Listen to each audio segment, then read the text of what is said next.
Salve, salve galera, aqui a gente inicia mais uma aula e hoje a gente fala sobre a República Romana. A fase republicana de Roma ela vem logo após a fase da monarquia. Então, durante a monarquia, nós tivemos os Tarquínios, nós tivemos os Etruscos, os Sabinos, Latinos, que ficaram ali se revezando no poder da monarquia, porém, os patrícios, vez por outra, não tinham tantos privilégios porque os reis costumavam ajudar mais quem era próximo mesmo. E muitos patrícios, que eram do Senex, o Senado, passaram a não concordar com esse tipo, essa forma de governo, a monarquia.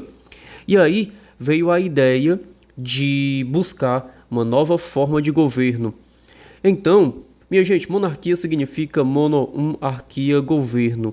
Então era o governo de uma só pessoa que centralizava o poder de acordo com o seu modo de pensar.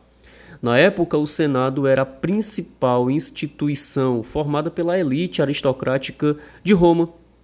E aí, uma vez que o rei passa a não atender o que o Senado queria, aquela elite que causava na sociedade, de certa forma, de certa maneira, os senadores patrícios passaram a conspirar contra o rei, organizando assim uma revolução, e o rei é deposto. Tarquínio Soberbo foi o último, tá? O último rei de Roma. E a partir daí, uma república foi instaurada, foi proclamada. Nesse sentido, nós iremos falar sobre república. E aqui no Brasil a forma de governo também é baseada na república. Ré vem de res, que é coisa, pública vem de povo, então é uma coisa do povo que pensa no bem comum. Mas esse bem comum é bom salientar que, na realidade, não é um bem comum para todos.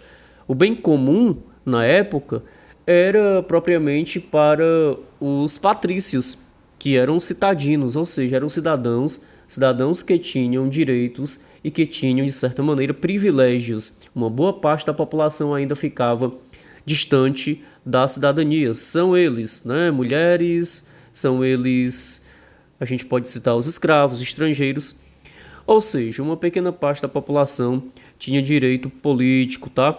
Então, é assim que se inicia a República Romana.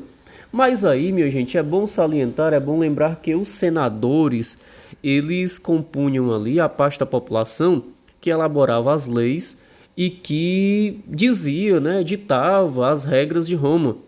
E normalmente as leis que eles elaboravam eram conforme a sua bel vontade. E assim, a vontade deles normalmente era de ajudar só mesmo a sua classe.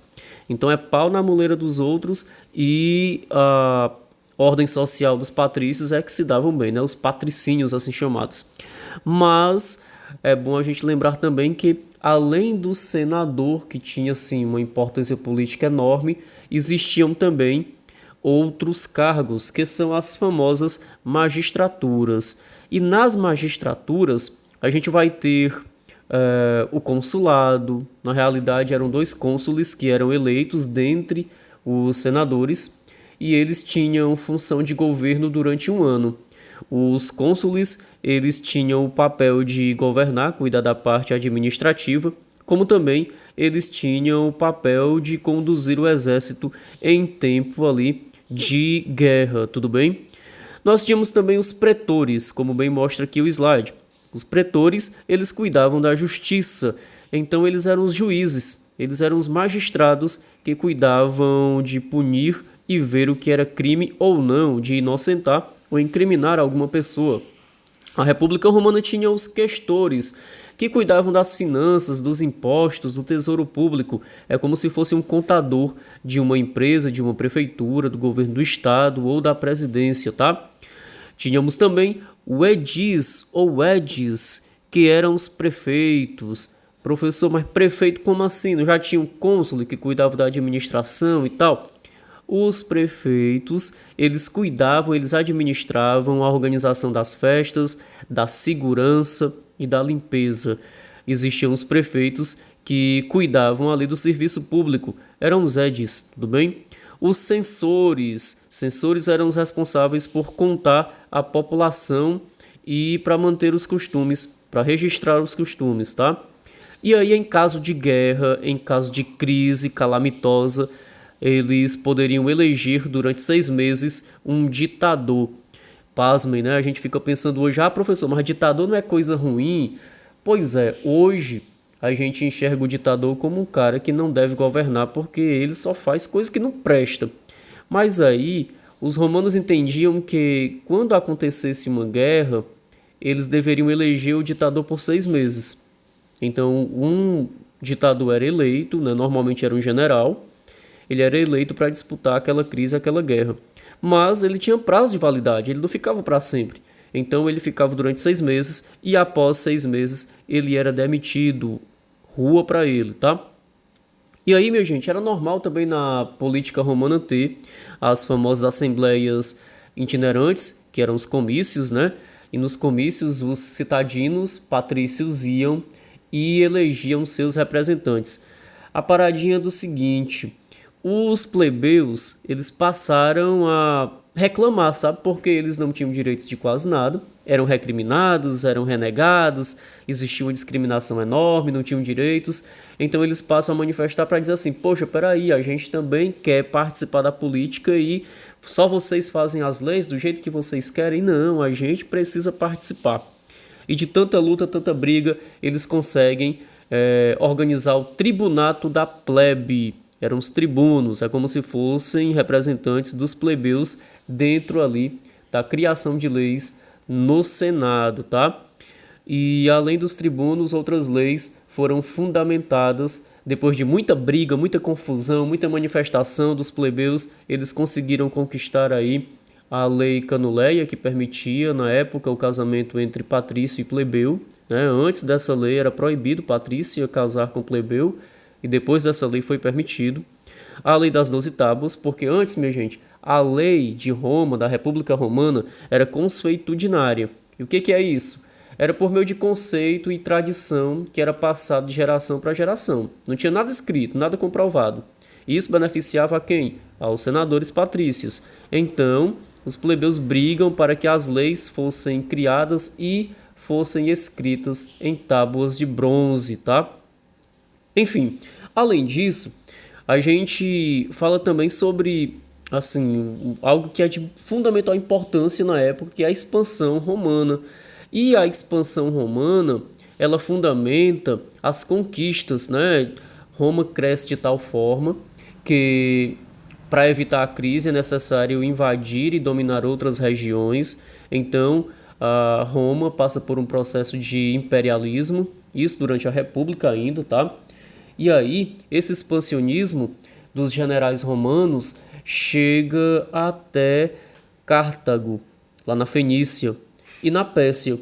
Então, Roma vai enfrentar uma guerra que é conhecida como Guerra Púnica, que os punos eram os cartagineses e os romanos foram até Cartago, na Fenícia, derrotar os cartagineses em algumas guerras lá disputando. Um fato inusitado é que um dos principais bens de Cartago e de Roma era o sal. O sal tinha um valor enorme. E aí, quando eles ganharam essa guerra, as guerras púnicas, eles chegaram na península lá, chegaram em Cartago e derramaram sal por toda a terra, simbolizando assim que eles tinham poder em cima daquele território. Então essas guerras púnicas, elas propiciaram aí o expansionismo e conduziram os romanos para essa ação conquistadora, tá bom? Outro fato bem interessante também. Durante a República, o expansionismo começou. E aí, durante uma determinada época, alguns generais e senadores, eles começaram a querer entrar para a política.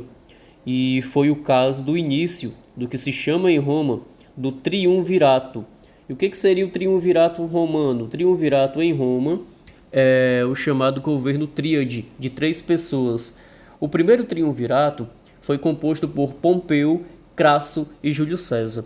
Minha gente, aconteceu, né, primeiramente uma aliança entre os três, mas os três eram generais, comandantes do alto escalão do Senado.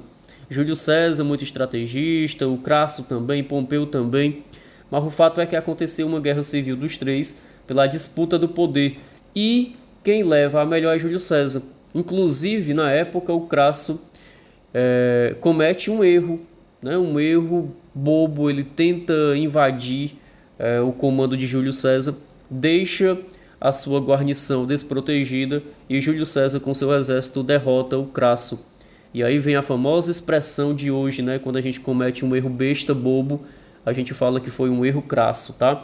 Mas o fato é que Júlio César, aí no triunvirato, ele teve essa preponderância, esse grande poder, tá bom? E ele conseguiu estabelecer em Roma um poder, né? Ele conseguiu derrotar os seus rivais e durante o governo dele, ele cria assim, como ele sabia que era muito instável o poder dele, o que ele vai criar? O Júlio César ele vai tentar fazer uma aliança política. E a aliança política que ele tenta fazer é com soldados, né, com o próprio povo. Então ele toma algumas medidas para evitar mais confusão e mais guerras, né, para manter ali o seu poder. Então ele forma a Legião Romana, que era um grupo de guerreiros para proteger ele, tá, de qualquer investida ou invasão. Ele promove uma reforma político-administrativa, criando cargos e dando emprego para muita gente. Ele distribui terras, né, entre os soldados, né, ele vai impulsionar a colonização em outras províncias para aumentar a riqueza. Tudo isso para quê, professor? Ora, para ele poder distribuir riquezas entre seus soldados, entre a elite que apoiava ele, para evitar que aqueles ficassem contra ele em uma nova guerra. Tudo bem? Conseguiu manter o poder por um bom tempo, mas Júlio César, de tanto crescer, causou ciúmes aos senadores. E então o final foi trágico.